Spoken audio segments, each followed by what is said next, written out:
Bueno, buenos días. Mi nombre es Bárbara Fin. También soy formada en la Universidad de Buenos Aires. Soy médica clínica, geriatra y tengo un magíster en bioética.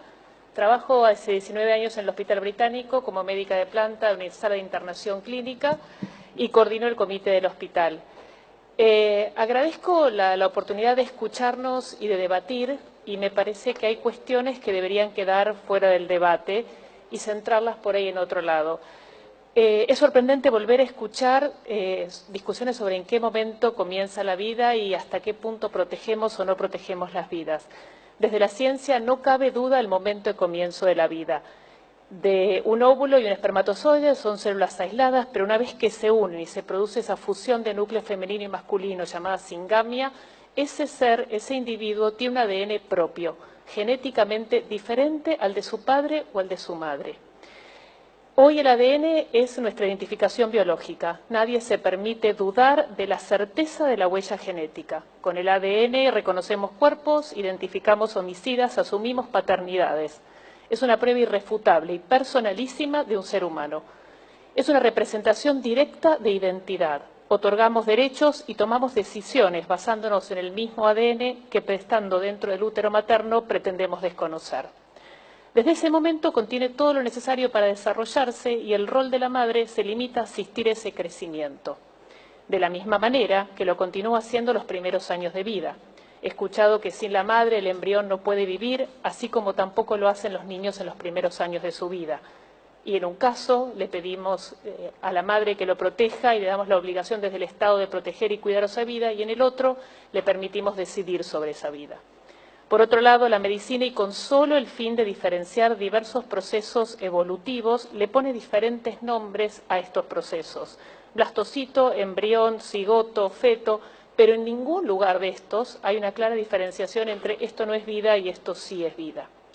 También es importante aclarar que un ser humano no se define por su capacidad de conectarse con el medio, comunicarse, razonar, sentir o expresar sus sentimientos. No tenemos categorías de vida de acuerdo a la capacidad intelectual. Y para aquellos que sostienen que si la medicina declara muerto a alguien que no tiene actividad cerebral, lo mismo podría usarse en el embrión, aclararles que olvidan una parte fundamental de la definición, que es la irreversibilidad del proceso. En la muerte encefálica hay un cerebro que se daña en forma irreversible, es incapaz de sostener sus funciones y de ahí por delante no hay nada. Mientras que en el embrión es un proceso que avanza, tiene todo por delante y nada lo detiene. Uno escucha con demasiada frecuencia que las mujeres tenemos derecho a decidir sobre nuestro cuerpo. La primera falacia que yo veo en eso es que en el caso puntual de la mujer embarazada no es nuestro cuerpo, es el cuerpo de otro ser genéticamente diferente. No es una célula, no es un órgano, es otra vida. No podemos poner la autonomía materna por sobre otra vida, justamente esa vida cuya autonomía está conferida a esa madre. La segunda falacia que tiene esto es que desde la medicina es relativo que el ser humano tenga derecho a hacer lo que quiera con su cuerpo. De hecho, si nosotros recibimos en la guardia un paciente con un intento de suicidio, nuestra obligación es proteger y preservar esa vida y no permitir que haga con su cuerpo lo que le parezca. Sin tener entonces dudas desde la ciencia sobre el inicio de la vida, el derecho al aborto libre implicaría reconocer desde el Estado que hay algunas vidas que son más valiosas que otras. Estaríamos estableciendo diferentes categorías de vida, algunas que merecen cuidado y atención y otras, justamente aquellas que no pueden defenderse solas, quedan libradas a su suerte. Siguiendo la idea de la vida, toda vida es digna, su valor no depende de su capacidad intelectual o su capacidad de sentir o expresarse. Estas opiniones generan alarma en aquellos que creemos en una sociedad humana e inclusiva. ¿Qué diferencia existiría entre un embrión o un adulto en estado vegetativo persistente o un anciano en la etapa final de una demencia? Corremos riesgos de caer en una sociedad donde la eugenesia, la selección de individuos de acuerdo a alguna característica, sea moneda corriente. Y no es necesario recordarles las consecuencias que ha sufrido la humanidad cuando intentó ese camino.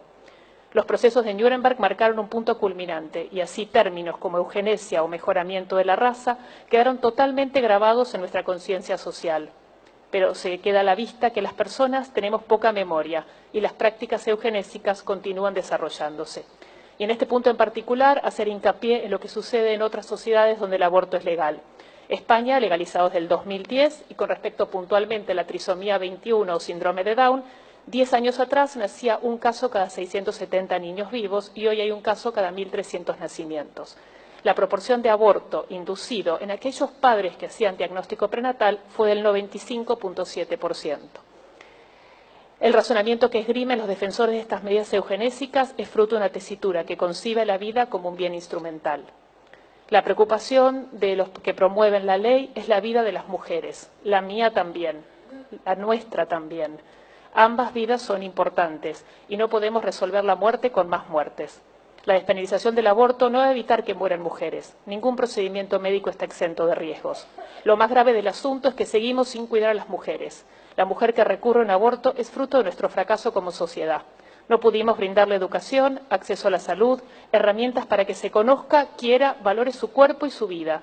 No supimos acompañarla en situaciones de violencia y ahora pretendemos solucionar toda esta enorme falta simplemente asegurándole un aborto limpio, sin pensar que después la que sigue sufriendo y sin herramientas es la misma mujer, sumando a todo lo anterior el dolor de una muerte.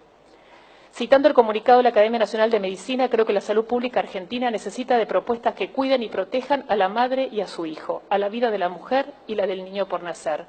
La obligación de salvar a los dos, y nada bueno puede derivarse de la sociedad cuando se elige la muerte como solución. La solución no es el aborto, la respuesta no es el aborto. Un minuto. La muerte nunca puede ser la respuesta. Para finalizar, quería compartirles un párrafo de un libro que me acompaña desde mi adolescencia, que es El hombre en busca del sentido, de Viktor Frankl. Frankl es un psiquiatra austríaco que termina los campos de concentración en la Segunda Guerra Mundial y dice: la historia nos dio la oportunidad de conocer al hombre quizá mejor que ninguna otra generación. ¿Quién es en realidad el hombre? Es el ser que siempre decide lo que es. Es el ser que inventó las cámaras de gas, pero también es el que entró en ellas con paso firme y musitando una oración. Todos decidimos, ustedes deciden, y encima tienen la enorme responsabilidad de decidir por todos los argentinos, decidir qué sociedad queremos. Gracias.